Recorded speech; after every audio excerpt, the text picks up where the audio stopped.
Hello, excellent people. Today we're going to talk about courage. But before we dig into courage, I want to talk about some definitions that I think will help us in framing our reference around courage. I think that courage is one of those things that if you ask 10 different people, you might get 10 different definitions of courage.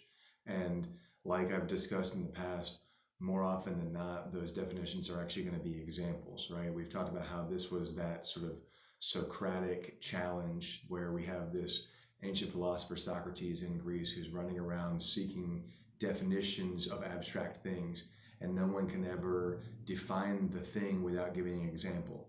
And Socrates considered this to be a weakness in their capacity to argue, and I don't disagree with that on principle, but I do think that there is value in building examples of what we believe a thing is and then using those examples to inform our actions. And this is something that you'll see a lot as time goes by. Is I'm very interested in the philosophy behind things, the philosophy that underpins, but I'm always seeking something that's practical.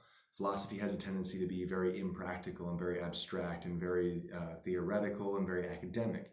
And what we're looking for when we dig into philosophical concepts like virtue, which is what we're going to talk about today, is how can we take this theoretical abstract thing like virtue and make it into something that's practical, usable, something that we can use in our daily life, something that we can use to define our aim, to define the excellence at which we aim. So let's dig a little bit into virtue. I did a little bit of like super cursory research before I started this. Just was curious to see what would I find if I went on Google and searched virtue, right? And one of the basic definitions that I found was a morally good or desirable quality / behavior. And that's a sufficient definition. I want to refine that, and I want to say that virtues in my mind are the qualities that reinforce your values. Thus, one thing that's interesting about virtue is your virtues, what you determine to be virtuous, is going to be dictated by your values. So different people with different value systems are going to value different virtues. And I think that this is important because, morally good, on the one hand, we think, oh, well, morally good is simple.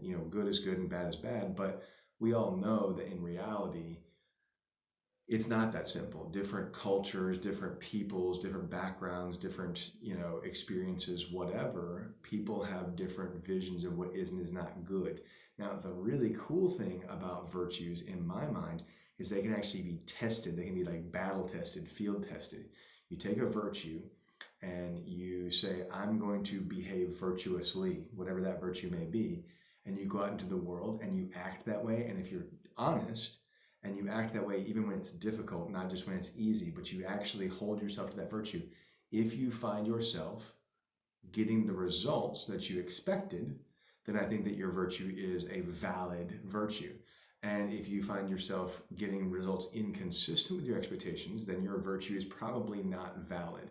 Now, we could dig a little bit into what it is to be valid, but in the simplest sense here, it's like, okay, well, if you have a value, and let's say your value is to be good, goodness is valuable to you, right? Good versus evil, or kindness is a value, right?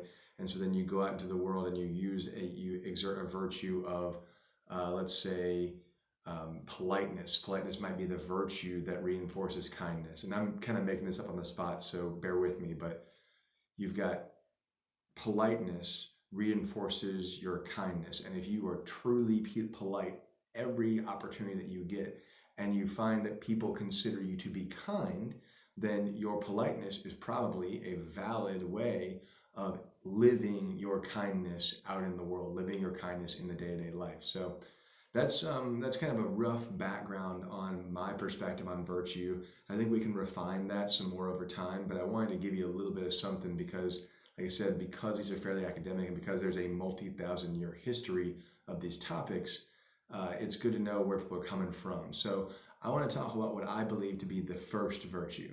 And when I say first, I don't mean the most important, but I mean the one that underpins the other ones. So in a certain sense, it's the most important, but it's what, in order of things, it's the first in my mind, and that one is courage, okay? So how do you define courage then? Well, so I define courage as the will to act, okay? And that's the key. And this is actually another sort of side conversation, which is for reasons that are probably rooted in my own personal biases. I see virtue as a very active thing. In fact, I've sat down and like really tried to think about like, okay, well, what is a passive virtue? And I honestly don't know. So if you're watching this and you've got some ideas on what some passive virtues might be, I'm really interested in like, just let's dig into this and kind of just sort of spitball and brainstorm, because I really couldn't think of any. But I have dug into active virtues for years now, and have really, I like active virtues because they're things, once again, that you can take out into the world and you can live your life in accordance with these virtues as kind of guiding principles for daily action. So because action is the root of virtue in my mind, courage as the will to act is the most important virtue. So without the courage to act, it doesn't matter how strong you are. It doesn't matter how wise you are. It doesn't matter how prudent you are, how just you are. It doesn't matter how temperate you are. It doesn't matter how much fortitude you have. These are all other virtues that I'll talk about later, right? All those other virtues do not matter without the courage to act in the first place. And so this is where I wanted to talk about courage, at least briefly today, and just talk about how this is the one that underpins all the rest. So let me give you a quick example, which is here I am about 2 weeks into this project, maybe a little bit more than 2 weeks. And, I've pretty much just thrown myself into hop online, post a video, talk about things that I think are relevant, and see where it goes. And there's some vulnerability involved in that. There's, the opportunity for people to judge me based on my articulateness. People can judge me based on my attire. People can judge me based on the quality of my video production. The list goes on, right? And so there's a lot of impediments to my action. There's a lot of things that could stop me from acting in the first place.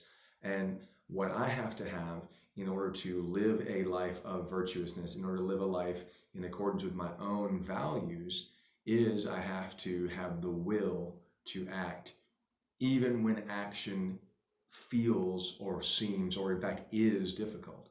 And so that's the quick and dirty on kind of values in general and courage as a specific virtue. I'm sorry, virtues in general and courage as a specific virtue. I forgot to put my phone on Do Not Disturb. So let me do that real quick, because I'm going to get more messages just like that one.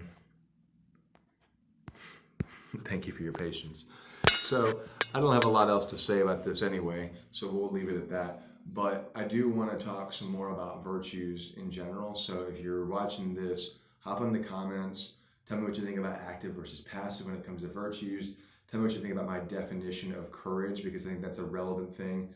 With all these things, I always like to define them, but definitions have to be social, right? I can define it for myself, and I can go out into the world and I can act in accordance with my own definitions. But if I receive consistent disagreement with the definition, I have the responsibility to basically seek a compromise decision, or we'll call it a negotiated rather than a compromise. We'll call it a negotiated definition of this thing. So it's an interesting project, like I said, and I'm really looking for some community involvement in it. So if you're interested, hop on there. We'll talk about it. Otherwise, if this has struck a chord with you and I'd encourage you to hop out there, and in the world, you find yourself up against an edge and you're afraid to act and you feel resistance, A, dig into it, see if you can find out why, but B, find a form of the action that you feel resistant to that you can do, and then do it. And you will find that small kernel of courage that you plant, that small seed of courage, will grow, and you will find yourself more and more and more able to act even when you feel reluctant or afraid to do so. So again, take your virtues, take your courage, get out there, aim at excellence. See you next time.